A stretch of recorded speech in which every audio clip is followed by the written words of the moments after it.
I'm very well. Thank you, Jorge. Appreciate it. And I'd like to build on what Raj has just spoken to all of you about, this important concept of culture and thinking about it carefully so that it's a conscious way that we create the environment in which we want to create our products, our services, our team, our longevity, and most of all, our legacy. So in culture, there's the two pieces he spoke about was that it is not only a caring culture, but that it is a conscious culture. And in order for consciousness to happen, we must actually understand if there's any blind spots, we must understand the how. So how do you build high functioning teams? So at the very base, Raj spoke to this at length, and it is about trust. Trust is definitely the foundation upon which relationships are built, upon which teams function and are able to be sustained over time at a high level. And so before we move on, just really talk a little bit about trust. Let's go a little bit deeper into that. You know, when I ask someone, do you trust someone? Raj mentioned, you can either start off trusting and then decide that you don't trust someone if they give you a reason not to. Right? So many people also will say, no, you have to prove it to me. This is around the idea of how is trust built? Part of it is your nature and your teams, your people's nature individually. It's also that I would say trust is built in the small moments. When you think of trust, you think oftentimes people talk about betraying or breaking trust. That's very important to think about because trust can be broken in a moment just by a word or somebody not showing up to something that they've said they would show up to. But let's talk a little bit about how trust is built. It's built in the small moments, right? When someone remembers your child's name, when they remember at work that you had something going on with a family member and they ask you how you are. When they realize or notice that you've been working very hard and they just bring some lunch or a cup of coffee and they set it on your desk. These are the small moments upon which trust is built. And yes, it is true that in a moment's notice, trust can vanish.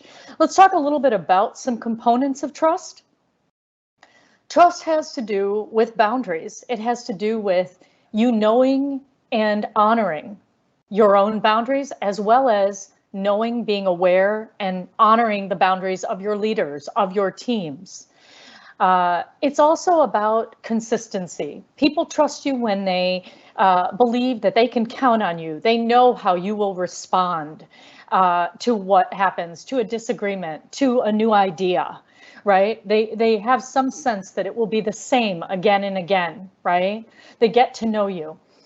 Raj also spoke about accountability. Accountability is many things. There's personal accountability, there's holding other people accountable. Most importantly, in accountability, when you make a mistake, do you own it and do you apologize? And by the way, not all apologies are created equal either. Many people believe that just saying I'm sorry or apologizing is enough and that should take care of everything. What I would say is a true apology comes from someone having reflected on why this event happened or this conversation took place or these comments were said. So they've thought about it. It's a thought. It's also an emotion. They feel some sense of regret or upset for what happened. They say the words, I'm sorry. And then they tell you what action will be different because of their apology. So to me, an apology is not just, I'm sorry, I already said that I'm sorry, we should move on. It's actually all these components, that there's a thought, that there's an emotion, that there's the words of I apologize, I'm sorry, as well as what will be different in action because you apologized. So it's easy. Can you please go back down to trust? We're still at trust. Thank you. And so we'll move into Confidentiality is another aspect of trust that's very important, as well as integrity, which Raj spoke about. And that really is that you know your values and your actions align with those values. Also, there's the idea around that if somebody shows up and they make a mistake or they ask for help, that you won't judge them, right? And that you will assume positive intention for them. That you'll ask a question rather than make a statement saying that what they're saying or doing is not right. So it's about all of these various components, and every day the way people show up that builds trust. And I spent a little bit more time on that because trust is the foundation to a caring and conscious culture. Trusting yourself and trusting others. Next, we'll move to, if you have trust in a culture, then only can you have healthy conflict. Healthy conflict is about the ability to bring up new and sometimes conflicting opinions. In your culture, can you honestly say that whoever's leading in the room, who has positional power in the room, can give and receive feedback equally with those in the room, regardless of what their title is? Is everybody welcome to share their opinions in a safe environment, or is it perceived as a gesture of disloyalty? This is a part where you may want to reflect on yourself and say, when I show up and I offer an idea or an opinion, do I expect others to agree with me immediately? How do I take it when someone gives a new angle or another idea? Do I take it personally? Do I get defensive? Or am I open to that idea? Do I welcome it? If everybody in the room, this is such a critical level of the pyramid in building a high functioning team, because if everybody in the room is not heard, their voices are not understood and allowed to be in the room, this is the beginning of passive aggressiveness. This is why much later on, you'll wonder why things fell apart. There was delays, people didn't go along, but no one said anything in the meeting. This is that moment where you want to slow down in order to speed up later. Very, very important that you allow healthy conflict or create an environment in which healthy conflict is welcomed. So now we move to the next level, which is commitment. And once trust is there and everyone's been able to give their opinions, even if they're differing, they were all welcomed, questions were asked. Now it's much easier to have everybody align in the same direction, which is commitment. They will face in the direction of a decision to move forward, even if it wasn't theirs, as long as they felt heard deeply. This goes back to the level 4 and 5 listening. If they felt that they were really valued in the process, they will commit much more easily to an idea that is not their own, it's someone else's as well. Then we move up to accountability. And in accountability, we've spoken about different aspects of accountability. Here, there's a two-way accountability. So the next level, please. It's a two-way accountability that I'm speaking of. Once you have everybody's commitment, it's time to be very clear about the expectations, about the roles, about the responsibilities that it will take for each of us to make this happen. There needs to be clear agreements, and that comes into this space and accountability, and I mean both ways, right? We'll talk about this in more detail next. Not only is there, in order to get we results, right? In the accountability piece that leads to we results is not just that we divvy up all the responsibilities and expect everybody to fulfill those. As a leader, your most important piece here is to encourage them along the way, to be open to the ways in which they didn't anticipate that they might get stuck, and most of all, to use your power and ability to remove the obstacles that may be in their way. This is how together we build high functioning teams. And let's get really practical now, and let's move into agreements. And I'm going to speak about the 5 levels of agreements, which is the next tool that we'll be talking about. And here I'm going to start with an example that happened to me several years ago when I was in an operating room theater with about 250 staff. And we were going through a communication program over several months, much like ours. And one of the anesthesiologists on the team, everybody in the group, the doctors, the nurses, the team, the techs, everybody was in the room, the leaders. At our third session, the anesthesiologist raised his hand and he said, "Dr. Sangwan, all these tools, they're very interesting and they're nice, but how are they going to create accountability and create a culture in this environment that actually meets their agreements?"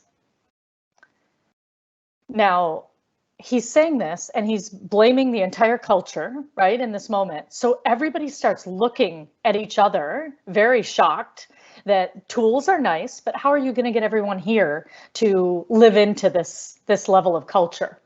Insinuating that they are not currently doing that.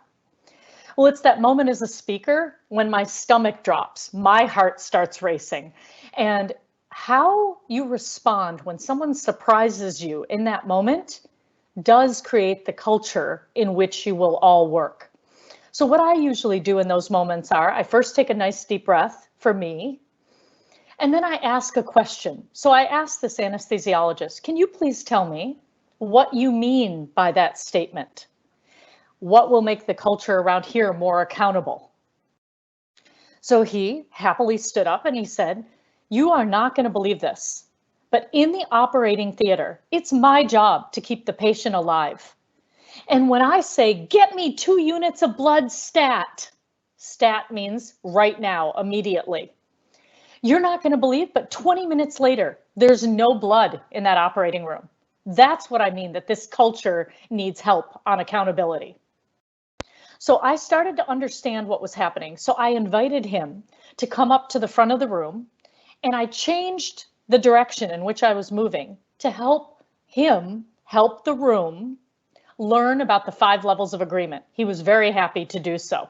Since he's not here today, I'm going to ask if Jorge, if you would step in and please join me in order to teach the room, right, about the 5 levels of agreement. So I'm going to do with you what I did with this anesthesiologist. Okay. And is that okay? And yes. all you'll have to do is I'd like you to think of a movie. Okay, we're going to make this very simple. I'm going to teach the 5 levels of agreement in relation to us having an agreement to go to the movies. Once I'm done, I'll finish the story about the anesthesiologist, and I'll take this into the business world as an example. So what I'll need from you is, what movie is coming out in Colombia for the Christmas time?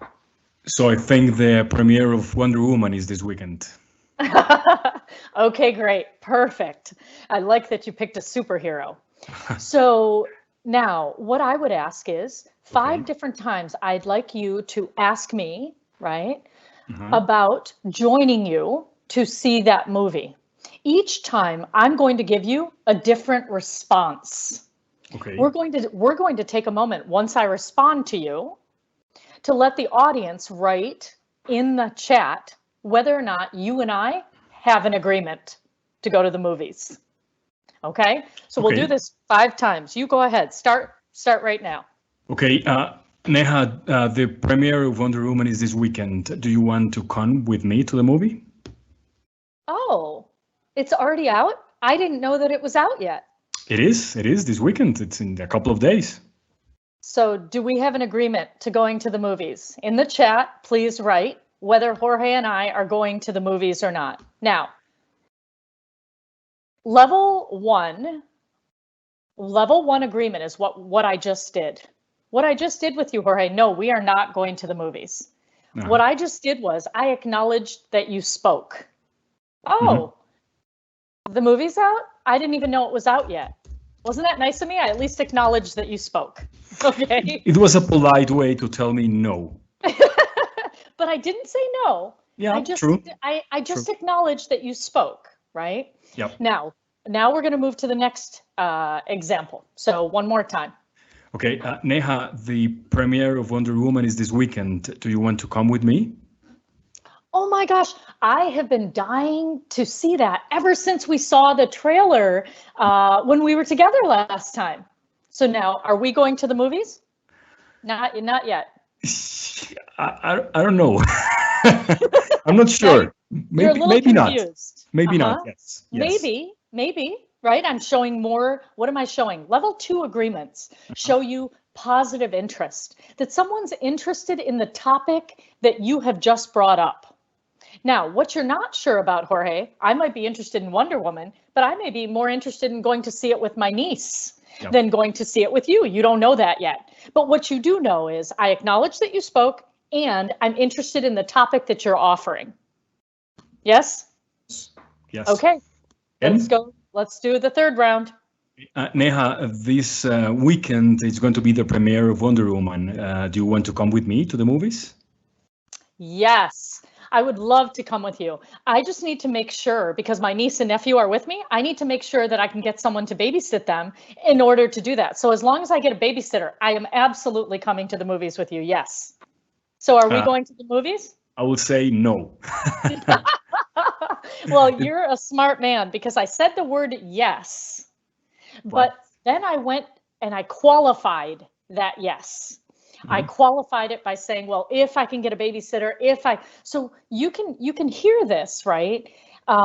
Some people who want to leave their options open, they want to see if, this is the best option for this Friday night.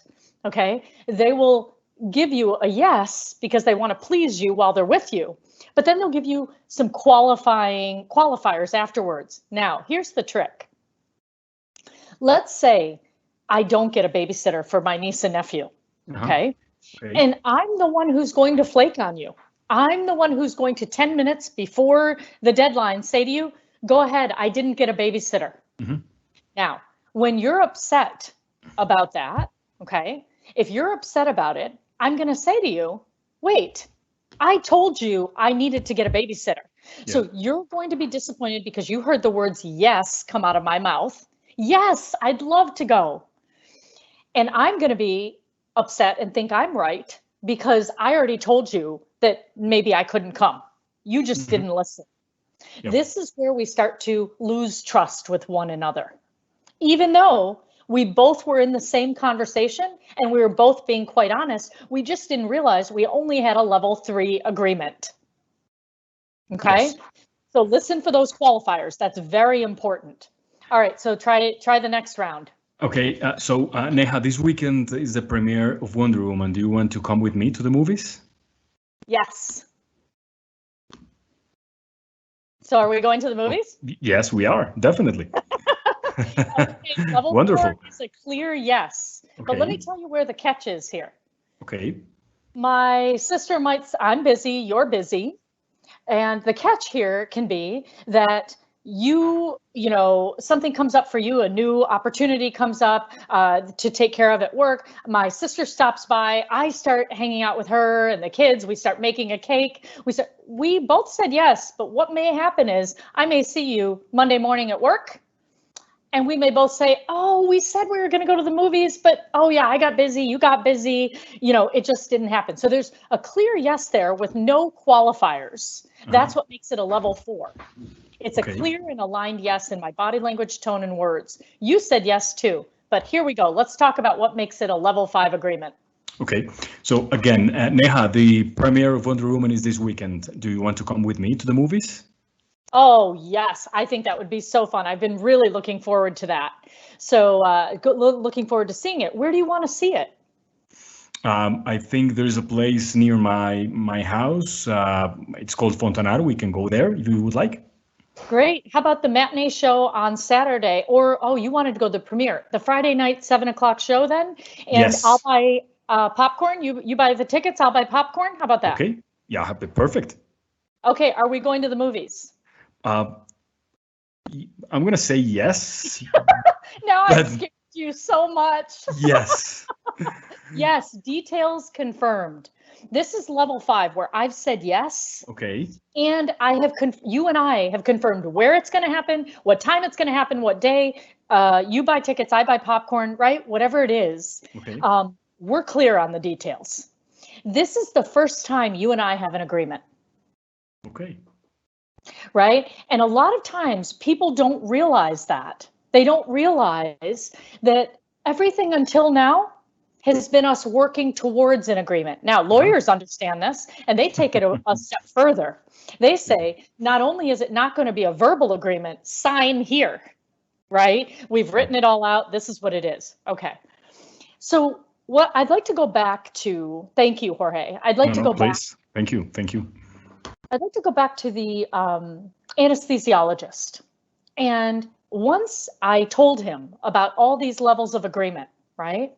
I turned to him and I asked him, let's go back to the operating room theater when the patient is unconscious, the surgery is happening, and you say to an entire room of people, get me 2 units of blood stat.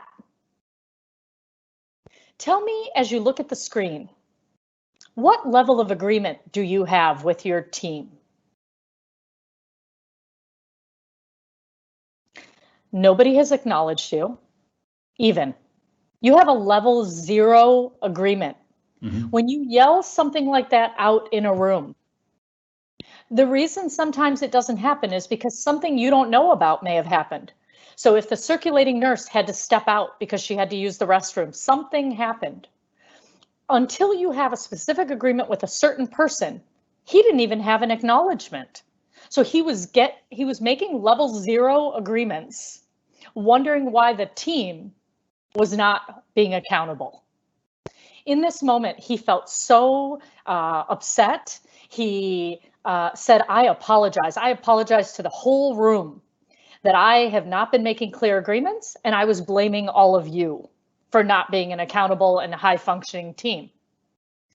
And so in that moment, it was very important. So I'd say as a leader, if there's a place where you think you're not getting clear agreements, when you think your team isn't coming together as well as you'd like them to, I would ask you to review that pyramid of trust, healthy conflict, commitment, accountability, and we results. I'd also ask you to get really clear. If you wanted something badly, you wanted it so much, did you sometimes hear a level 2 or 3 agreement and take it for a 5? So how badly you want something to happen determines how little you need to think it's a level 5 agreement. So be careful about that one. Next, let's talk about you for a moment. So I'd like to reflect, because part of being in a conscious generation requires us reflecting on our own level of consciousness around agreements. So as you look at the screen, as you see these 5 levels of agreement, write down next to you or jot down the first number that comes to you and trust that that number is right. And you may get the same number each time, you may get different numbers each time. Just allow yourself to write down whatever number comes first. So here we go. What level of agreements do you most often expect from the people who report to you? You can also write it in the chat if you're open to doing that. What levels of agreement do you most typically give to those who report to you? And paying attention, just noticing if those numbers are the same or they're different, and why. Next, what levels of agreement do you typically most often expect from your family and friends? And also, what levels of agreement do you most typically give to your family and friends?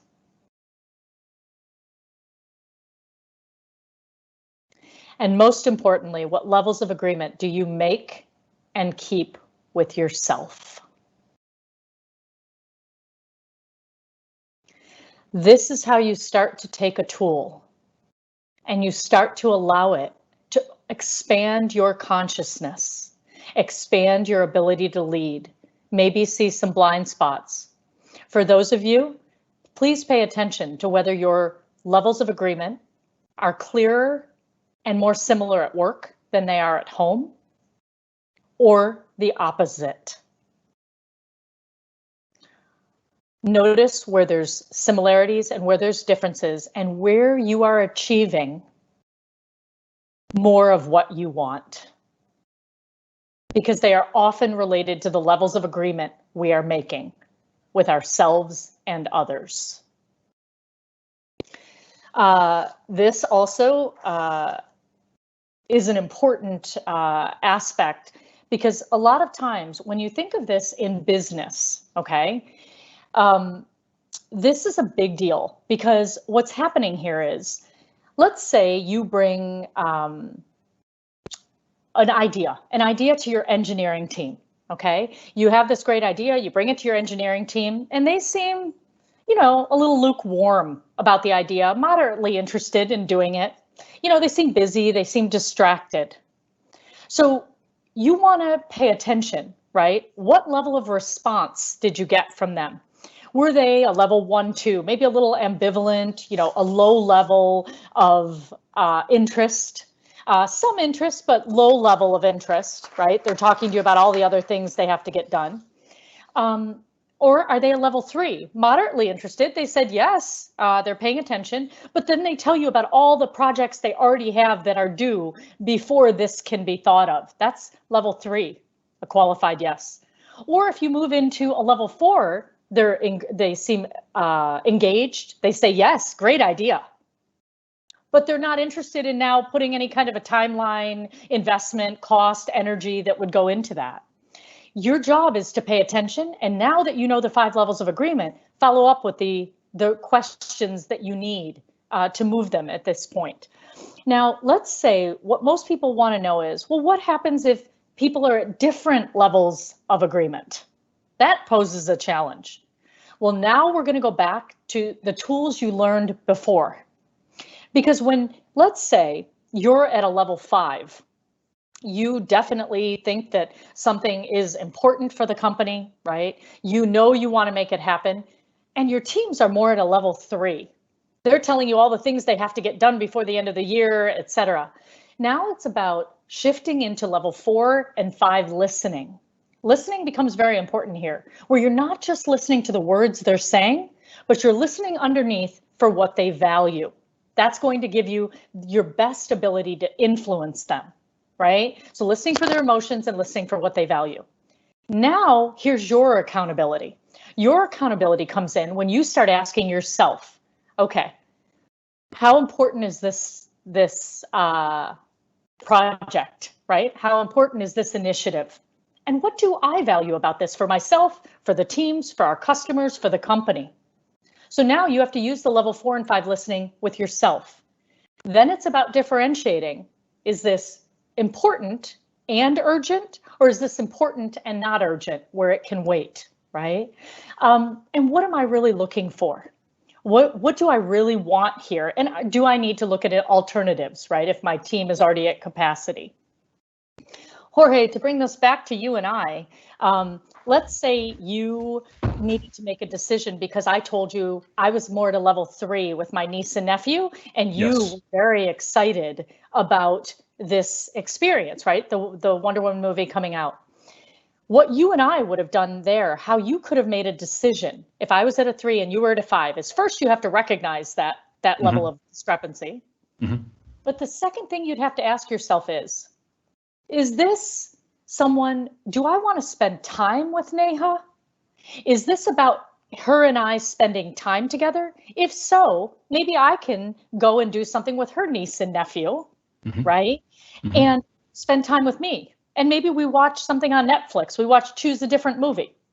Versus if going to the premiere of Wonder Woman is what you value most, your next decision needs to be, who else can you ask that is available at a level 5? Yes? Yes. So makes good sense. So when you have different levels of agreement, please make sure that you then understand yourself, what's underneath the ask of the agreement that you're making with somebody else. Because when you know what you value, you know what the next decision is. Okay? Okay. Yeah. All right. And lastly, people have often asked me, how do you, what are the 5 levels? Is there a 5 levels of disagreement? Yes, there is. And it looks very similar to the other one. So level 1. Level 1 is someone may acknowledge you, but you might feel dismissed. They don't give you eye contact. They just acknowledge that you've just asked them to do something. Secondly, Jorge, I would have said to you, I heard there weren't very good reviews on that Wonder Woman movie. So I've now told you, instead of being very excited about the trailer, I've now told you, I heard there were some negative reviews. Or I might say to you, no, I wouldn't pay money to go see that movie. Now, listen, if we got free tickets from someone, I would go. But no, I wouldn't go and pay money. So now I've given you a qualified no. I've told you what would change my mind, right? Fourth, I may say, no, I'm not into, I see a superhero movie, that's for kids. Nope. I might say level 5. I don't even believe in superheroes. I'm not going to see it now when it launches, and I'm not going to see it ever. So there is my clarity, and now you have the time frame around which something will happen. And you can also very clearly and easily apply this to the initiatives in your business, in your daily decision making, depending on where you are and where other people are in the 5 levels of agreement and the 5 levels of disagreement. So thank you for that. Please pay attention to building the pyramid, and within the pyramid, take accountability for your level of agreements and understanding where your people are as well. Thank you.